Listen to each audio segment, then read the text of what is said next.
And I understand where Kiki came from. It's important to have a father. My son brought some of his street friends home one time when they got arrested. They couldn't believe my son had his own room, had his own bed, and he didn't share it with anyone.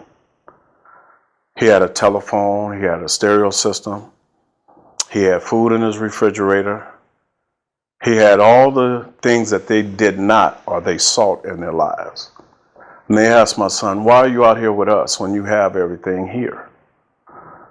And my son said to me, he said, Dad, you don't allow me to be a man.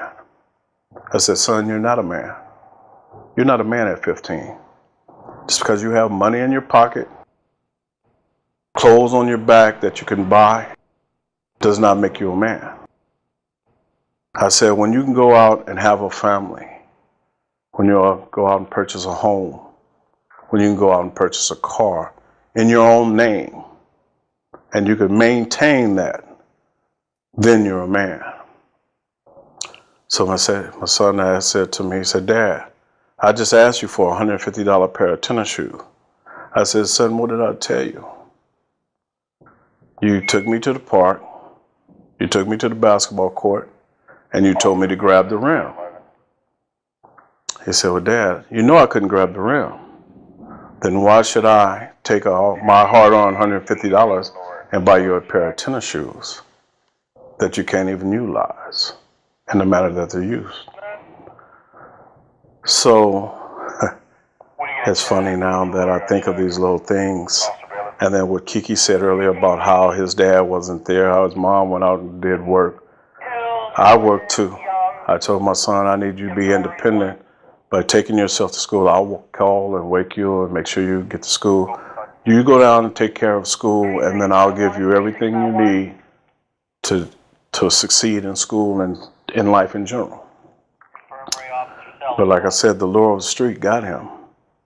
So I understand what he said. He said his street family did this and that for him. And he ran away from me. He ran away, and he eventually got caught up in a situation to where he actually shot someone in the leg. That's why he served his time in YA. I said, son, remember this, first and foremost.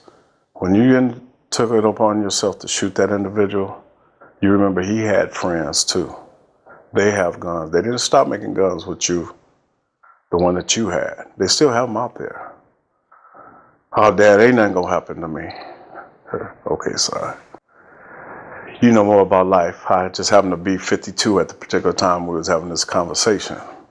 So at 17, he knew more than I knew about life at 52. And I say that to get back to some other things that Kiki alluded to, how his friends didn't accept him, how my son was short stature at that particular time. So he got picked on just like that. He got picked on too. And I always told him, son, always defend yourself. So I put him in karate class. His mother put him in karate class. And so we tried to make sure that he had those advantages to learn how to protect himself. Never did his mother nor I imagine anything like this.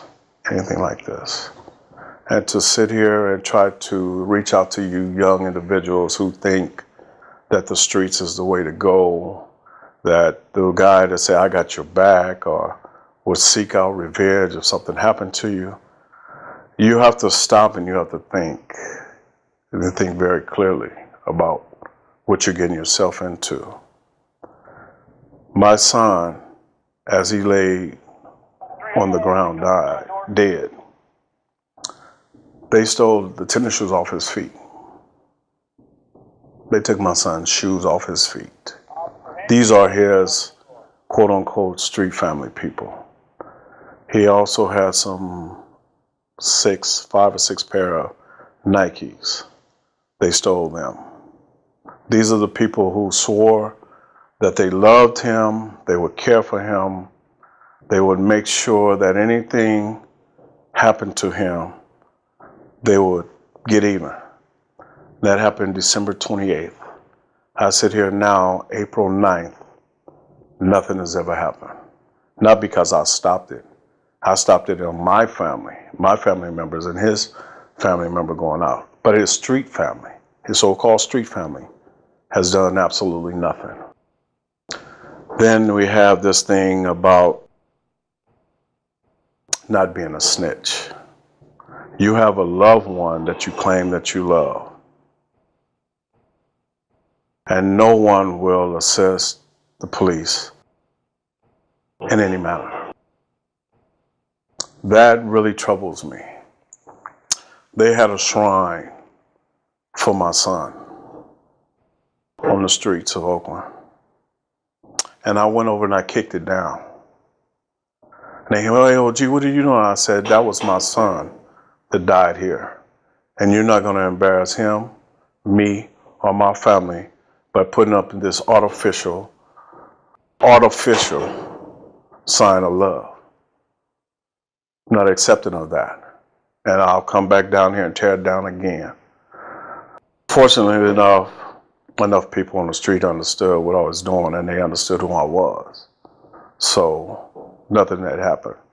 Yeah, did I take a chance of going out there and doing what I did? Yeah, I took a very big chance. But I was not going to let them disrespect me, my family, or my son in that manner. So I look at Kiki and we talk back and forth about gang life, how he was gang banging and all that other stuff. Believe you me, I understand it because I came from East Oak. I know a lot of gang members. I have family members who are gang members and all this stuff. My brother and I are in law enforcement, and they, use squares and all this other stuff. But, if becoming a correctional officer made me a square, but made me the man I am today, I'll trade that off gladly. I identify with a lot of things he said, and I saw a lot of things in my son, the anger, the bitterness, and everything else, because a boy wanted to be a man too fast. Enjoy your childhood. Enjoy who you are as a teenager. Live life in a manner to which, you don't have to look over your shoulder. You don't have to seek love and admiration from people that don't have your best interests at heart. All they want to do is use you for what they can get. A kid, 14, 15, 16, 17, they can't get a life term. They can't do this. They only serve a certain amount of time. So they'll put a pistol in your hand. They'll let you go out here and do these things on their behalf. Like I said, I found out all the details of my son's death within 72 hours. And when I told the police the things that I told them, well, we don't know. We didn't know this person. We didn't know that person. I said, well, they're going to talk to me, even though they consider me 5'0", but I am his father. So they talk to me about these things. They text me things. They text me names. They do this. They do that. And,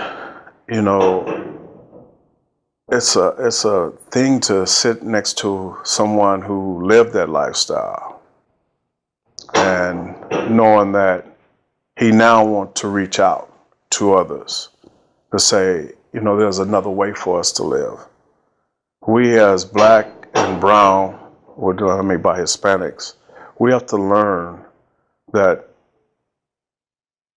we can better our lives. We can better one another without having to take each other down.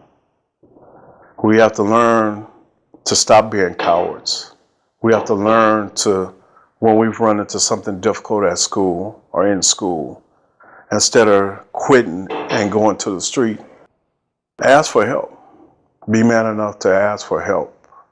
Or not if you're a young man or whatever. We got to ask for help in order to get whatever is troubling us or stopping us to pursue our dreams, our desires. And the only way we can do that is to educate ourselves. Educate ourselves that I'm not going to take this man's life. That's why I didn't retaliate. I'm not going to take their life. I'm not going to do that.